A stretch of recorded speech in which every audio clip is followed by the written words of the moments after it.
Di video kali ini kita akan membuat sebuah video 7 Habit dari Stephen Covey. Nah, sebelum itu kita akan membuat sebuah permasalahan dulu, seperti contohnya. Kemudian kita akan memberikan solusi. Nah, sebelum itu izinkan saya memperkenalkan diri. Perkenalkan, nama saya Budi Mahendra.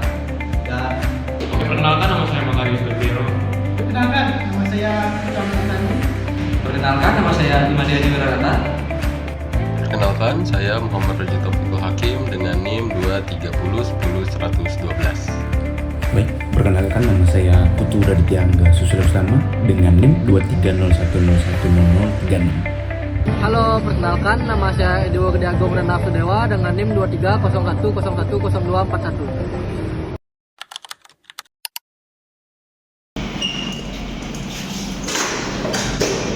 Lu udah tugasnya belum? Tugas apa nih? Wirausahanya. Belum no. Lah gimana kan lu yang ngerjain bagian pertamanya? Kan kayak ketuanya. Aku kan nunggu arahan kayak aja tadi. Nah sekarang terus mau gimana lagi? Udah menang ini. Mending pulang aja ya. Tuh.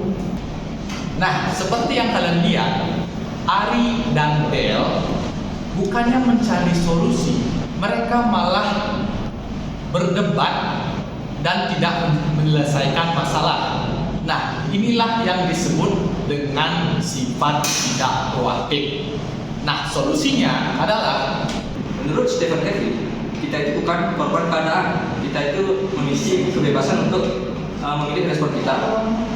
Del sebagai ketua itu seharusnya memiliki langsung bertindak seperti membuat jadwal, terus menghubungi anggota lain dan membuat pembagian tugas. Proaktif itu artinya bertindak berdasarkan nilai, bukan bertindak berdasarkan suasana hati ataupun situasi. aduh Di, aku malas banget waktu kuliah. Jadi pengen selesai aja deh, soalnya banyak tugas nih. Emang kamu mau ngapain setelah berhenti kuliah? Mungkin aku cari kerja atau enggak nikah aja deh sekalian. Cuma nggak ada rencana lain itu. Ada sih kayaknya, aku mungkin konten atau enggak aku kerja, tapi kayak nggak ada yang aku kejar nih kayaknya. Wah, kayaknya kamu tuh terlihat sibuk, cuma nggak tahu tujuannya pasti mana. Ya, jadi main tuh kayak sibuk tapi gak produktif. Dia tuh kayak naik motor tapi gak tahu mau kemana hingga bensinnya habis dan gak tahu mau kemana lagi.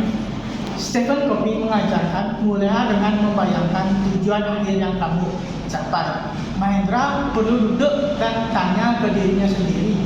5 tahun lagi dia mau menjadi apa? Kalau tujuan itu sudah jelas, semua keputusan kecil-kecil sehari-hari, ambil beasiswa apapun ikut khusus apa, kerja di bidang apa, jadi jauhnya lebih gampang karena punya kemampuan yang jelas. Dah, tugas presentasinya udah selesai apa belum? Nanti aja itu, nanti malam aku kerjain. Aku ini mau push rank ini, udah mau season. Push rank? Kayak udah main dari pagi itu sampai sore kan? Ya ini dikit lagi aku mau main 1 game aja ini. Udah mau push, udah mau portal ini. Masalahnya tugasnya belum selesai. Itu lebih mentinggi game daripada tugasnya. Ya juga. Besok ada deadline ini. Oh iya. Iya bener lagi. Aduh. Oke, jadi Maya sebenarnya bukan tidak punya waktu tapi dia salah menentukan prioritas. Bermain game bukanlah masalah jika tidak mengambil waktu yang penting. Jika mengambil waktu yang penting maka produktivitas akan terganggu. Menurut Stephen Covey, orang efektif itu adalah orang yang mampu membedakan aktivitas yang penting dan aktivitas yang menyenangkan. Makanya sebaiknya menyelesaikan tugasnya terlebih dahulu, baru bisa bermain game sebagai hiburan. Dengan mengatur prioritas, semua kebutuhan itu menjadi seimbang. Dan aku minta presentasi satu bagian, itu Sabtu sore ada acara keluarga. Nggak bisa aku hari Sabtu tuh ada latihan senam sama ibu-ibu. Aku udah jadwalin dari jauh-jauh hari kok. Tapi ini penting buat aku karena keluarga aku datang dari jauh. Tapi latihan itu juga penting nih. Ini untuk kompetisi bulan depan. Jangan berantem lah. Kita cari jadwal cocok aja. Gimana kalau Jumat atau Sabtu? Jumat ya? Ini bisa. Minggu juga bisa sih, tapi Jumat malam beda sih. Nah, seperti yang kalian lihat, awalnya Del dan Adi sama-sama tidak setuju dan masing-masing maunya menang sendiri. Tapi ketika Ali masuk dan menawarkan alternatif, keduanya ternyata bisa sepakat dan ada solusi yang menguntungkan semua pihak. Tinggal mau dicari apa tidak. Solusi yang bisa ditawarkan dari teori Stephen Covey adalah think win-win. Bukan berarti kamu selalu mengalah atau berkompromi. Ini tentang pola pikir bahwa hidup bukan kompetensi zero sum. Selalu ada solusi kreatif di mana semua pihak bisa merasa diuntungkan. Kuncinya ubah fokus dan siapa yang menang menjadi bagaimana kita semua bisa menang. Dalam kerja kelompok, kolaborasi jauh lebih kuat dari kompetensi. Ada kok kurang gitu. Kalau gitu sama tuh manusia. Kenapa ke nak bilang bahwa kita nggak bisa datang pas acara kemarin, pas satu kemarin? Bukan aku udah bilang gue kau sama dia itu udah ada kemarin. Lah, Ucup ada bilang apa ke aku, Cuk? Kan bilang gue tuh. Dia yang bilang kalau aku nggak hadir. Ya. Coba pikir ya. Itu nggak profesional namanya tuh. Ya, coba pikir. Ucup tuh yang nggak jadi apa? Sedangkan aku yang jadi ketua kelompok, aku yang ngatur-ngatur semuanya. Ya, coba pikir nih. Ucup tuh orangnya lupa-lupaan dong. Ucup tuh orangnya lupa-lupaan. Sekarang nih, Oke bilang ke dia bahwa kita nggak bisa hadir. Habis itu, sekarang anggap dah lagi 5 menitnya itu, Ucup disuruh belanja ke pasar sama ibu. Pasti dia lupa bahwa kita itu bilang nggak bisa hadir. Dan Ucup tuh lupa dia bilang ke aku bahwa kita nggak bisa hadir. Dia kan nggak tahu. Terus harusnya aku gimana? Sebenarnya bukan yang salah sih sebenarnya. Sebenarnya lebih ke Ucup sih yang salah. Karena Ucup tuh nggak ada bilang apa tapi aku minta maaf deh karena aku kebawa emosi kan. Sorry ya. Santai aja gue. Ya aku kan juga nggak tahu kalau ada aturan kalau kita harus lapor ke ketua. Iya, sorry. Gimana ya? Coba deh. Mana aja kok. Sorry ya. Jadi, dari video tadi, kita dapat menyimpulkan bahwasanya Gung Rian terlalu cepat untuk menghakimi tanpa memahami apa yang Oji maksud. Dari sana, seharusnya konflik bisa dihindari. Namun, karena Gung Rian terbiasa mendengar untuk menghakimi, bukan untuk memahami. Dari video tersebut, kita mendapatkan sebuah solusi, di mana menurut Covey, itu merupakan termasuk empathic listening, yang dimana kita harus mulai belajar memahami apa yang lawan bicara kita bicarakan.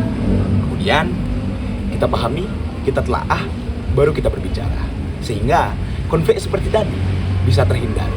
Kadang komunikasi yang baik itu merupakan komunikasi yang dimulai dari telinga, bukan dari mulut. Cuk, aku sebenarnya ada ide nih. Gimana kalau proyek kita tuh tentang analisis media sosial aja? Soalnya kan kayak datanya tuh gampang didapat ya. Kayaknya kurang menarik. Gini deh, lebih baik kita bikin survei lapangan. Itu lebih realistis, bisa dapat data real time dari lapangan. Kayak gitu. Tapi kalau real time kan lama waktunya. Deadline kita udah 2 minggu lagi. Bisa gimana? Gimana kalau kita pakai aja data sekunder dari jurnal? Kalau data sekunder dari jurnal, sebenarnya sih aku masih agak ragu ya. Soalnya kalau pakai data sekunder dari jurnal tuh pasti nilainya nggak dapat lebih dari dosen.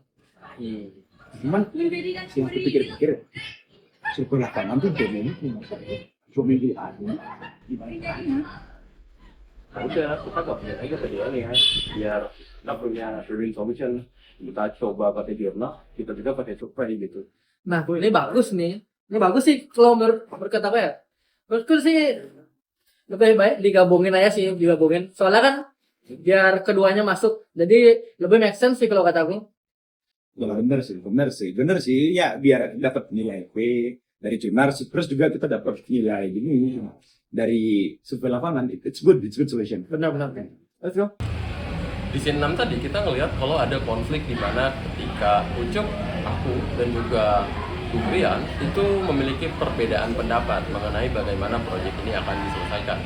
Nah, dalam buku Seven Habit, dalam teori ke-6, habit ke-6, itu ada namanya synergize, di mana ketika kita bisa melihat sebuah pendapat itu bukan sebagai ancaman, namun sebagai kekuatan. Menurut teori tersebut, lebih baik kita menggabungkan sebuah jawaban daripada kita harus melihat itu sebagai sebuah ancaman agar memberikan output yang lebih baik.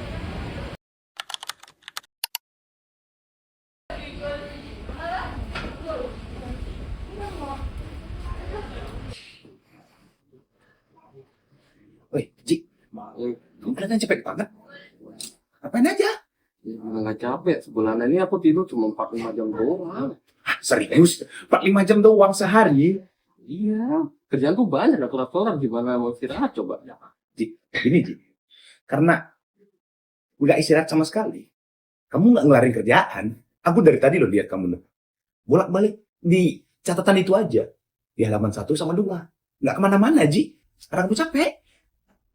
Nah, wajah itu kalau nggak dikebut, ya selesai ini. Aku tuh banyak kerjaannya. Jadi gini, Ji. Kita pakai perumpamaan aja ya. Gitu. Sebuah gergaji itu nggak akan pernah bisa memotong sebuah pohon tanpa dia perbiasaan. Nah, bayangkan gergaji itu kamu nggak ada istirahat, kamu nggak pernah diasah. Gimana caranya memotong sebuah pohon? Kamu perlu istirahat. Coba 2-3 atau luangin lagi waktu extend dari 4-5 jam ke 7-8 jam. Istirahat tidur, tenangin pikiran. Gitu, Ji. Itu juga sih, mungkin itu ngebantu ya. Sangat.